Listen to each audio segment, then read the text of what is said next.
Hello, Joey. Hi, Jack. This is the stranger here. Now, I'll give you a rundown of how this works. Now, when you're talking, I'm going to put my little mic on mute so that there's no echo here for the listeners here. If you ask me something, it might take me like a second or two to get back to you. All right. So I guess let me get into the host format. Okay, we're sitting here today with Joey Harris from you're the lead guitarist of the Beat Farmers, right? Well, I was one of two lead guitar players and lead singers of the Beat Farmers. Jerry Rainey was the other one. Yeah, and why don't you introduce yourself to my listeners here? All right, well, I'm Joey Harris. I was in the Beat Farmers from 85 till 95 when the band had to quit because Country Dick decided to pack it in on stage one night, had a heart attack. And I always tell folks that, we were in Canada when it happened, and I said, it took us 3 days to get home from there. And by the third day, Country Dick was really starting to smell ripe. Anyway, so these days I'm playing around San Diego, California with my band, The Mentals, officially called Joey Harris and The Mentals. And I've got one of the Beat Farmers compatriots playing in my band now, who is Mojo Nixon. Whoa, Mojo Nixon, is that the same guy that does acting? Yeah, he's an actor, and he was on MTV back in the 80s, and these days he's on Outlaw Country in the afternoon on Sirius XM radio. That's amazing. The thing I know him from was from Super Mario Brothers when I was right. That's right. Toad. I think Toad. Yeah, it's funny you mentioned that you became sort of aware of the Beat Farmers through a movie. Garbage Pail Kids. I was wondering if you've ever seen that. I've never seen it, but I heard that it was on there somewhere. If you ever seen it, it's quite a trip. Currently, it's got a bit of a interesting reputation. I'll just say it that way. Now, Country Dick. Yeah, Country Dick. Why don't you I'll get to him in a moment. Why don't you tell what got you into music here? Got you interested in playing stuff? And actually, why don't you describe the Beat Farmers style for me? Because you guys are considered country punk, stuff like that. Do you guys intentionally go for that kind of hybrid genre, or is that just what you guys put out and that's what people labeled you as? Well, the whole thing started with Country Dick, and Country Dick's true name was Dan McLean. And he grew up here in San Diego and had a record store, like when he was still in high school, selling and trading old records. And he was a huge fan of the sort of English, the first wave of English bands, and he started a band called the Crawdaddies, which are now still sort of revered around the world as one of the first sort of retro English garage bands from America. And actually, there are quite a few people that list the Crawdaddies as their influence. And Dan McLean was the drummer in that band, and then he had a band here in San Diego called the Penetrators, which were sort of a punk band in the late 70s. Did Country Dick play on the Penetrators? He did Dan McLean, yeah. Then let's see what's happening. I had bands back then too, but after the Penetrators broke up, Dan McLean decided he wanted to start a country western band, and he wanted to call it Country Dick and the Snuggle Bunnies. And Country Dick and the Snuggle Bunnies started playing local bars here in San Diego and punk rock shows. And what happened was we took old Hank Williams tunes and Johnny Cash tunes, and we just sped them up real fast, and they ended up being just right for some of the punk venues here in San Diego. And as far as I know, the word spread from there, and we ended up with Jason and the Scorchers and the Blasters and all these other bands that sort of became sort of early Americana groups. And then after Country Dick and the Snuggle Bunnies, I went off to promote a record I did with MCA called Joey Harris and the Speedsters. And while I was off doing that, Country Dick put together what became the Beat Farmers. And the Beat Farmers had quite a bit of success from their first record on, and this is back in '83 or '4. And one of the original guitar players left the band, and I wasn't doing anything at the time, and so that's when I joined in '85. And from there, we went on and did 8 more records. We did the David Letterman show. We traveled the world, and just generally created havoc everywhere we went. Now, could you tell me a little bit about the Pursuit of Happiness album? Because that has one of the favorite song I heard from the Garbage Pail Kids movie. Any memories of how that album was put together? Yeah, we the Beat Farmers had a manager and a production company and a budget for records. It was pretty big time and everything. And that was the first record that I played on with the Beat Farmers. And I brought my sort of style of songwriting to the band, where the band had been a little more sort of traditionally country, with Jerry Rainey, the other guitar player, being a little more sort of English style lead guitar, rock and roll sort of stuff. I brought in sort of a pop element, and my songs were a little more radio friendly. And with Pursuit of Happiness, we started getting a little more radio play. But we also recorded a few more songs by a local songwriter here in San Diego named Paul Kamansky. And Paul Kamansky goes all the way back to Country Dick and the Snuggle Bunnies. And the truth is, most of the songs on the very first Beat Farmer record were songs that Country Dick and the Snuggle Bunnies played around all the clubs here in San Diego, including a few Paul Kamansky songs. But then, let's see, I think I lost track of what we were talking about. The Pursuit of Happiness, yeah. So the Pursuit of Happiness was my first record with the band, and we sort of changed the direction of the band a little bit. We lost a few of the original fans, but we picked up quite a few new ones. And we went on to do, as I said before, we did the David Letterman show and toured the world. Did Country Dick and you guys intentionally choose phallic-sounding names? Because I noticed him and the Snuggle Bunnies, and then the Penetrators. Was that intentional or just? Yeah, I think so. I mean, everybody in the Snuggle Bunnies was a dick. So it was Country Dick, and then Paul Kamansky and I were Phil and Don. No, we were Dick and Phil Everly. No, we were the Everly Dicks. And then there was a guy named A.B. Dick, and then there was, we had a girl drummer who used to sit in with us, and she was Got No Dick. Then you eventually started working with Mojo Nixon. Yeah, which he just sounds like he's got a phallic name. Let's see here.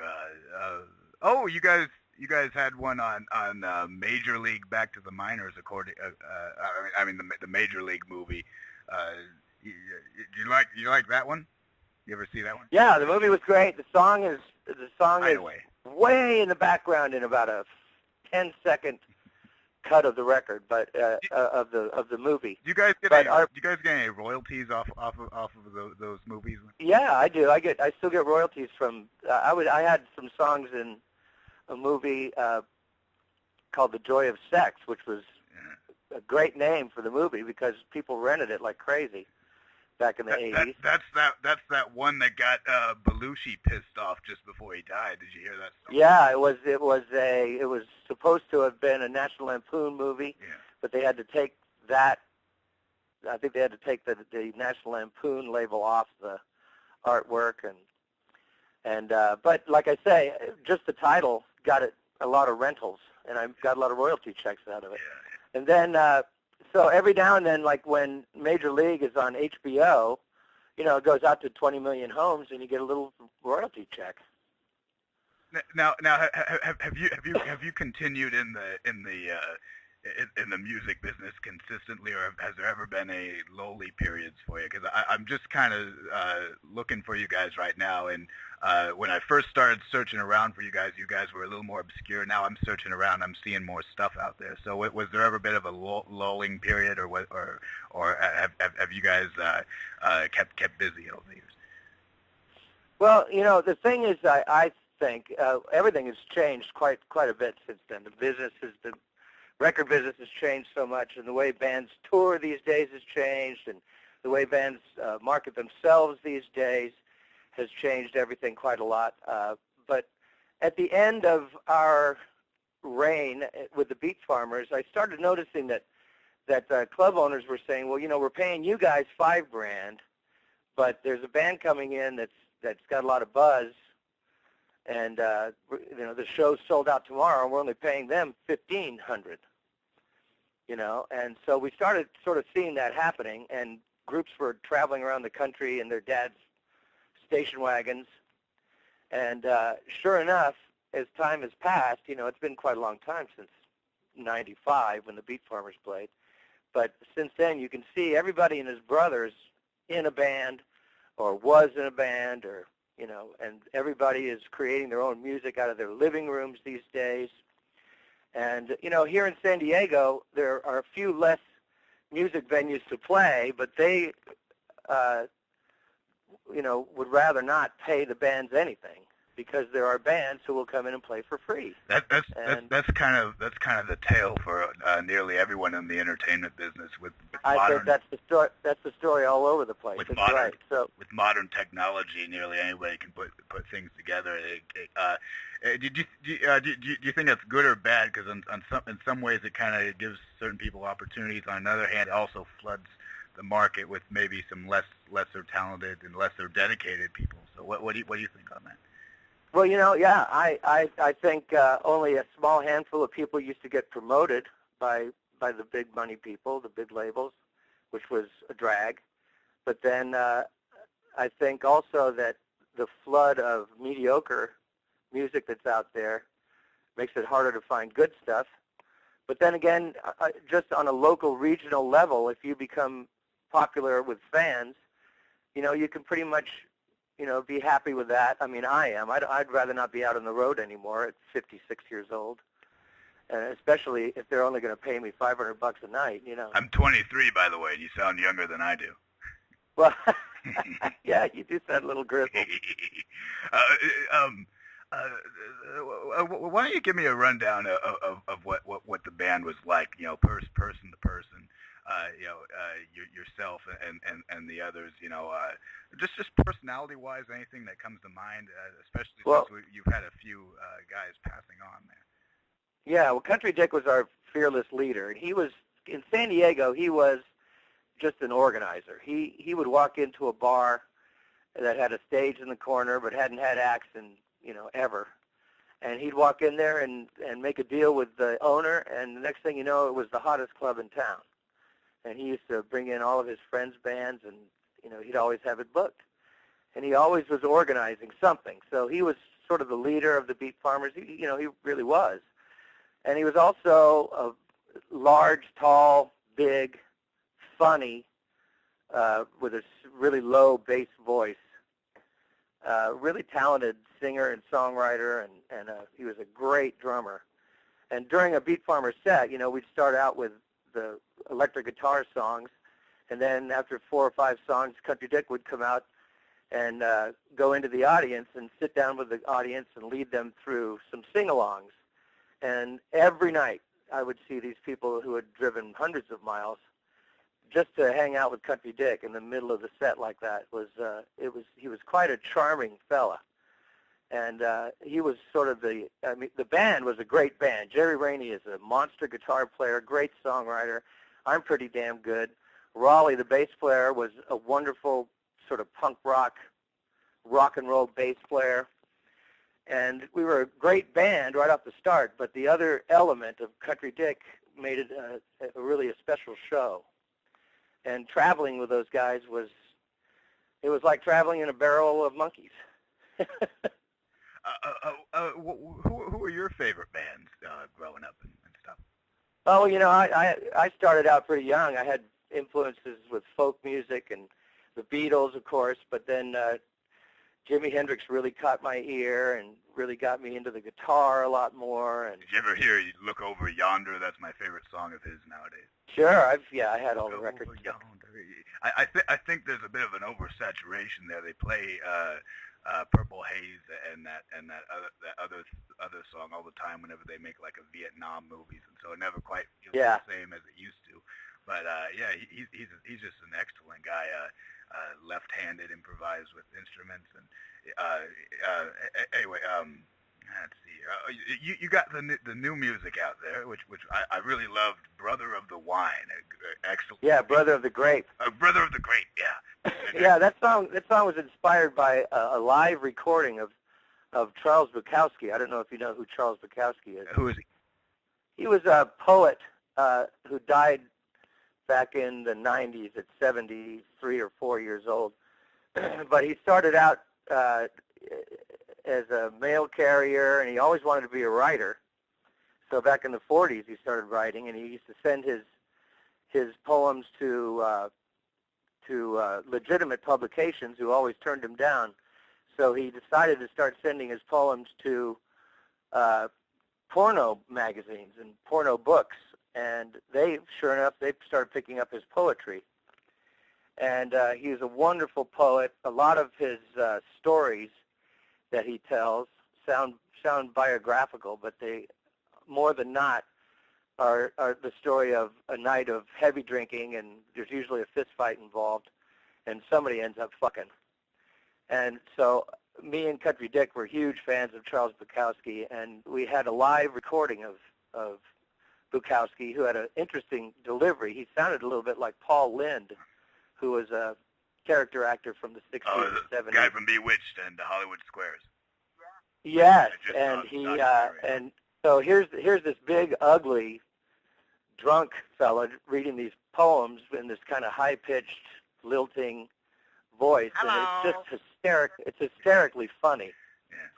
But he was referencing one of his favorite writers named John Fante, and saying that John Fante's book, Brotherhood of the Grape, was his favorite new book that he was reading. And so I always remembered that title. And later when I was writing the songs for the Mentals record, I decided I needed to write a song that threw a nod to Charles Bukowski. It's also an excellent drinking song, although I never...